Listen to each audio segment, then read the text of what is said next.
રાયપુરમાં Congress headquarter પર પહોંચી ED summons આપી પૂછ્યું, રાજીવ ભવન બનાવવા ક્યાંથી નાણાં આવ્યા? એન્ફોર્સમેન્ટ ડિરેક્ટોરેટની ટીમે છત્તીસગઢ સ્થિત રાયપુરમાં કોંગ્રેસના હેડક્વાર્ટર પર દરોડો પાડ્યો છે. અહીં રાજીવ ગાંધી ભવનમાં પહોંચેલા ઈડીના 4 અધિકારીઓએ કોંગ્રેસ પ્રભારી મહામંત્રી મલકીતસિંહ ગેદુ સાથે વાતચીત કરી સમન્સ પાઠવ્યું છે. ઈડીએ કોંગ્રેસ દ્વારા સુકમા જિલ્લામાં નિર્માણ કરાયેલા રાજીવ ભવન મુદ્દે આ કાર્યવાહી કરી છે. કોંગ્રેસના મહામંત્રીએ 27 ફેબ્રુઆરી સુધીમાં માહિતી આપવાનું અધિકારીઓને કહ્યું છે.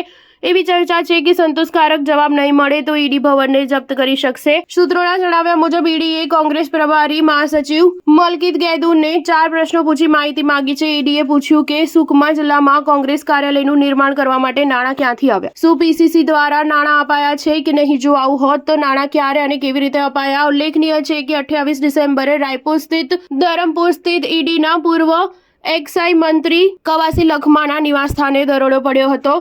આ દરમિયાન મંત્રીના કારને ઘરમાંથી બહાર કાઢી તપાસ કરાઈ હતી.